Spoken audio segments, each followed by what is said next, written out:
بسم اللہ الرحمن الرحیم۔ میری طرف سے تمام دیکھنے اور سننے والوں کو السلام علیکم۔ دوستو، آج کی اس ویڈیو میں ہم سیر کرنے والے ہیں سوئٹزرلینڈ کی، اور آج ہم سوئٹزرلینڈ کے بارے میں وہ تمام باتیں جانیں گے جن سے ہم آج سے پہلے لا علم تھے۔ سوئٹزرلینڈ کی سیر پر جانے سے پہلے آپ تمام نئے آنے والے دوستوں کو خوش آمدید کہتا ہوں، اور آپ تمام ناظرین سے گزارش ہے کہ اگر آپ نے ابھی تک ہمارا چینل سبسکرائب نہیں کیا تو جلدی سے اس چینل ای ورلڈ کو سبسکرائب کریں اور ساتھ میں موجود گھنٹی کے بٹن کو دبا دیں تاکہ مزید اس طرح کی انفارمیٹیو ویڈیوز آپ کو بر وقت ملتی رہے۔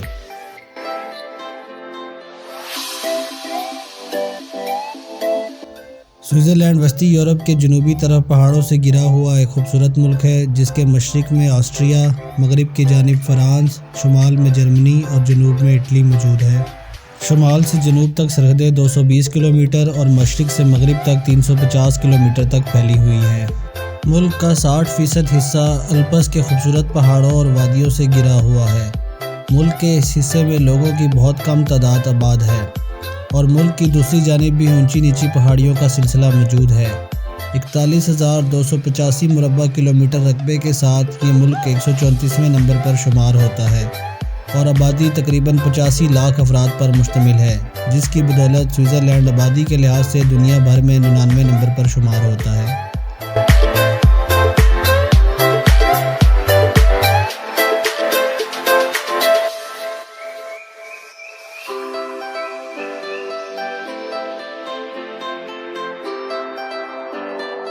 سوئٹزرلینڈ کی اگر ہم تاریخ کی بات کریں تو تاریخ میں سوئٹزرلینڈ پر کبھی کسی ملک کا قبضہ نہیں رہا، اور نہ ہی کبھی سوئٹزرلینڈ نے کسی دوسرے ملک پر قبضہ کیا۔ یہ آخری 1500 سالوں میں کسی بھی جنگ میں کسی بھی ملک کا حمایتی نہیں بنا۔ چھوٹے چھوٹے قبیلوں کی طرز کے گروہ بنے ہوئے کرتے تھے، جن پر ایک سردار مسلط کیا جاتا تھا، جو اس گروہ میں پیدا ہونے والے مسائل کا حل اور فیصلہ سنایا کرتے تھے۔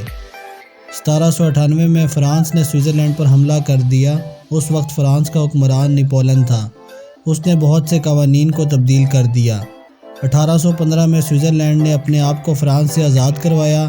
اس موقع پر بہت سے ممالک نے اپنی رائے کا اظہار یوں کیا کہ فرانس سے ہونے والی جنگ میں سوئٹزرلینڈ غیر جانبدار تھا، لہذا فرانس کے اس حملے اور قبضے کو غلامی نہیں مانا گیا۔ ملک میں اس عرصے کے بعد مختصر سی خانہ جنگی ہوئی، جس کے بعد سوئٹزرلینڈ کے 1848 میں آئین قائم ہوئے، جن میں مزید ترامیم اور تبدیلیاں 1999 میں کی گئی تھی۔ سوئٹزرلینڈ نے ورلڈ وار 1 اور ورلڈ وار 2 دونوں میں کسی بھی ملک کی طرف سے جنگ میں شمولیت نہیں کی۔ سوئٹزرلینڈ کی غیر جانبداری کا اندازہ آپ اس بات سے بھی لگا سکتے ہیں کہ اقوام متحدہ کے قیام کے 57 سال بعد تک سوئٹزرلینڈ اقوام متحدہ کا رکن نہیں بنا۔ 2002 میں سوئٹزرلینڈ نے اقوام متحدہ کی رکنیت حاصل کی تھی۔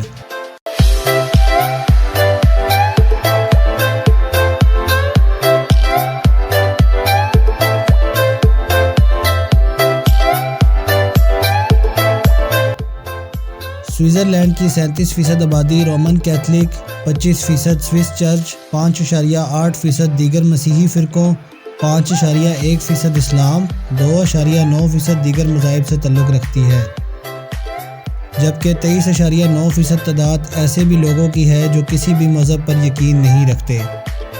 سوئٹزرلینڈ ایک سیکولر ملک ہے، لیکن سوئٹزرلینڈ کی مذہبی تنظیموں کی طرف سے مسلمانوں کو مساجد بنانے پر پابندی عائد ہے۔ ان کا کہنا ہے کہ مسلمان مساجد بنائیں، لیکن مساجد پر مینار تعمیر نہ کریں، کیونکہ یہ مسلمانوں کے مذہب کی عکاسی کرتا ہے۔ 3 لاکھ سے زائد مسلمانوں کی آبادی کے لیے پورے ملک میں 160 مساجد یعنی سینٹر قائم ہے، جہاں پر مسلمان نمازوں کی ادائیگی کرتے ہیں، لیکن باقاعدہ مسجد کے طور پر پورے ملک میں کل 3 مساجد قائم ہیں۔ 2009 میں ہونے والے ایک ریفرنڈم کے بعد قانون میں مینار نہ بنانے کی ترامیم کی گئی تھی، جس کا مسلمانوں نے عدالت میں مقدمہ درج کیا ہوا ہے، جس کا ابھی تک کوئی بھی فیصلہ سامنے نہیں آیا۔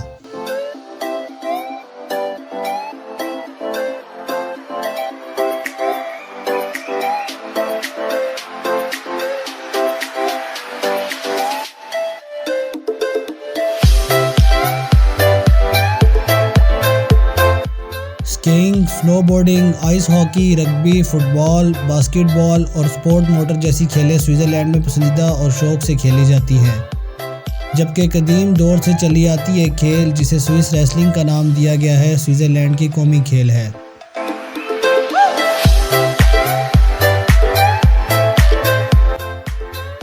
آلمانی جو جرمن زبان کی ہی ایک قسم ہے، سوئٹزرلینڈ میں 63% لوگ اس زبان کا استعمال کرتے ہیں، 21% لوگ فرانسیسی، 6.5% لوگ اطالوی، جبکہ 0.5% لوگ رومانی زبان کا استعمال کرتے ہیں۔ یہ چاروں زبانیں سوئٹزرلینڈ کی سرکاری زبانیں ہیں، جبکہ دیگر ممالک سے کام کاج کے سلسلے میں آنے والے لوگ اپنی زبان کو دوسری زبان کے طور پر استعمال کرتے ہیں۔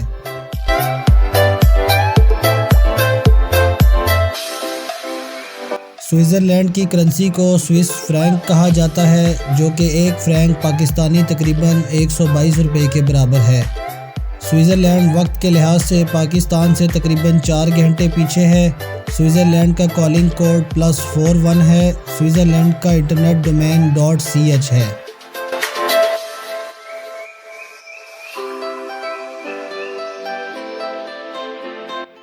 مجموعی ملکی پیداوار کے حوالے سے سوئٹزرلینڈ دنیا کے امیر ترین ممالک میں شمار ہوتا ہے، جبکہ فی کس آمدنی کے اعتبار سے $61,360 سالانہ کے ساتھ سوئٹزرلینڈ دنیا میں 9ویں نمبر پر شمار ہوتا ہے۔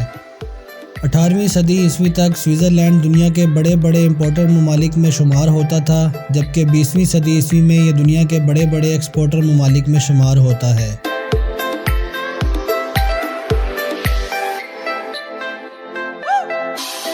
برن سوئٹزرلینڈ کا دارالحکومت ہے، جبکہ زیورخ عظیم ترین شہر ہونے کا اعزاز رکھتا ہے۔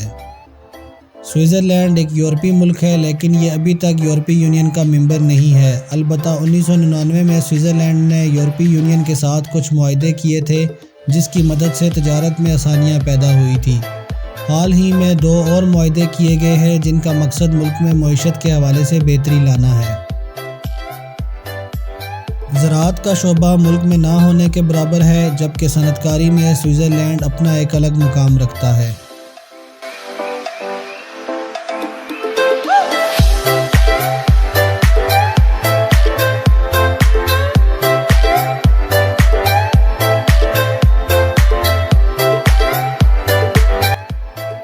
سوئٹزرلینڈ گھڑیوں کے حوالے سے دنیا بھر میں مشہور ہے۔ مشہور برانڈ رولیکس، راڈو اور دیگر گھڑیوں کے مشہور برانڈز سوئٹزرلینڈ کی ہی ملکیت ہیں۔ دنیا کی پہلی واٹر پروف گھڑی 1927 میں سوئٹزرلینڈ کی ہی کمپنی رولیکس نے متعارف کروائی تھی۔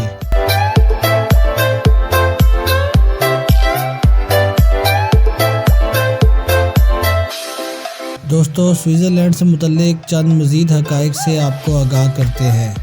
دیگر شعبوں کی طرح سیاحت کا شعبہ بھی سوئٹزرلینڈ کی آمدنی کی ایک بڑی وجہ ہے۔ سوئٹزرلینڈ کے حسین و جمیل چہروں اور قدرت کے سوئٹزرلینڈ کو دیے ہوئے دلکش نظاروں کو دیکھنے دیگر ممالک سے کروڑوں افراد اس ملک کا رخ کرتے ہیں۔ سیاحت سے ہونے والی آمدنی کا اندازہ آپ اس بات سے لگا لیجئے کہ 2016 میں 3.5 کروڑ سے زیادہ افراد نے سوئٹزرلینڈ کا وزٹ کیا، اور ہر سال اسی تعداد میں لوگ سوئٹزرلینڈ کا وزٹ کرتے ہیں۔ ان سیاحوں سے حاصل ہونے والی آمدنی ایک طرف تو ملکی خزانے میں اضافے اور معیشت میں بہتری لا رہی ہے، جبکہ دوسری طرف سوئٹزرلینڈ کے 2,30,000 افراد کو روزگار مہیا کیے ہوئے ہے۔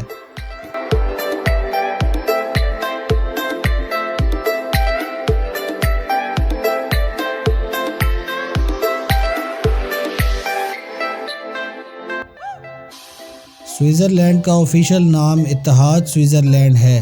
سوئٹزرلینڈ کے شہریوں کو سوئس کہا جاتا ہے۔ جیسے دیگر ممالک میں قومی پھول، قومی پرندہ اور قومی جانور مخصوص کیے جاتے ہیں، سوئٹزرلینڈ میں ایسا بالکل نہیں ہے۔ یہ سب آپ کو سوئٹزرلینڈ میں دیکھنے کو تو یہ تمام چیزیں مل سکتی ہیں، مگر آپ ان میں سے کسی بھی چیز کو سوئٹزرلینڈ سے قومی منسوب نہیں کر سکتے۔ سوئٹزرلینڈ نے عورتوں کو ووٹ کا حق صرف ایک بار 1971 میں دیا تھا، اور پھر 1991 میں یہ حق واپس لے لیا گیا۔ سوئٹزرلینڈ کے شہریوں کی اوسطاً عمر 83 سال ہے۔ دنیا کی سب سے لمبی 57 کلومیٹر لمبی سرنگ سوئٹزرلینڈ میں ہی موجود ہے، جو الپس کے پہاڑوں کے نیچے سے سوئٹزرلینڈ کو اٹلی سے ملاتی ہے۔ اقوام متحدہ کے مطابق 2017 میں سویڈن، نیدرلینڈ اور سوئٹزرلینڈ دنیا میں سب سے زیادہ جدید ممالک شمار ہوتے ہیں۔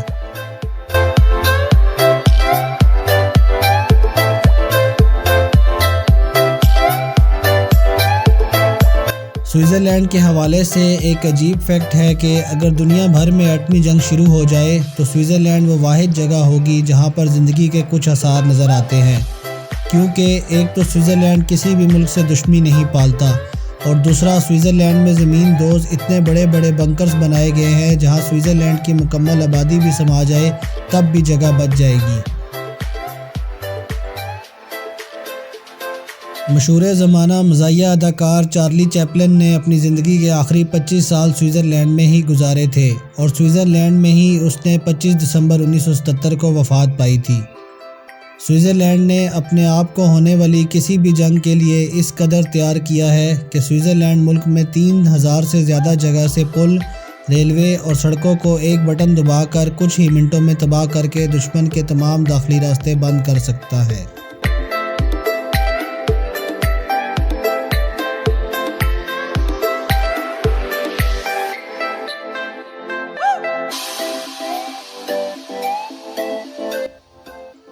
سوئٹزرلینڈ دنیا کا پہلا ملک ہے جس نے سولر پلیٹ کی مدد سے اڑنے والا ہوائی جہاز تیار کر لیا ہے۔ البتہ یہ ہوائی جہاز ابھی سائز میں چھوٹا ہے۔ یہ ہوائی جہاز بنا تیل پانی کے بنا گرے 40,000 کلومیٹر کا سفر کر چکا ہے۔ اس ہوائی جہاز کو متحدہ عرب امارات کے شہر ابوظہبی سے اڑایا گیا تھا۔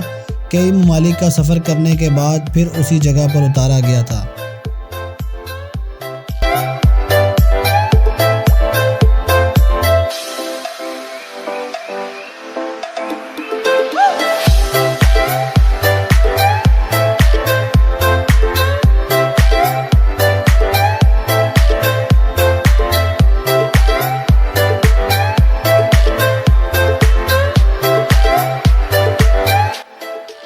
دوستو، سوئٹزرلینڈ دنیا بھر کے سیاحوں کو اپنی خوبصورتی کی وجہ سے اپنی طرف کھینچتا ہے، اور اس کے علاوہ بہت سے دلچسپ حقائق اس ویڈیو میں شامل نہیں کیے۔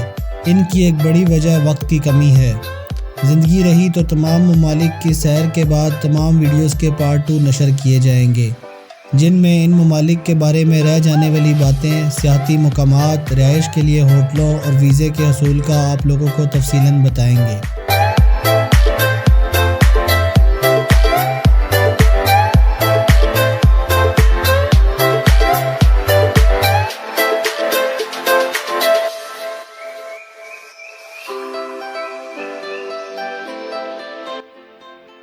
آج کی یہ ویڈیو اگر آپ دوستوں کو پسند آئی ہو تو اس ویڈیو کو اپنے عزیز و احباب اور دوستوں سے لازمی شیئر کریں، اور اگر کوئی کمی کوتاہی رہ گئی ہو تو ہمیں کمنٹس میں ضرور آگاہ کریں۔ آپ کا فیڈ بیک ہمارے لیے بہت اہمیت کا حامل ہے۔ اللہ آپ کا حامی و ناصر ہو۔ خدا حافظ۔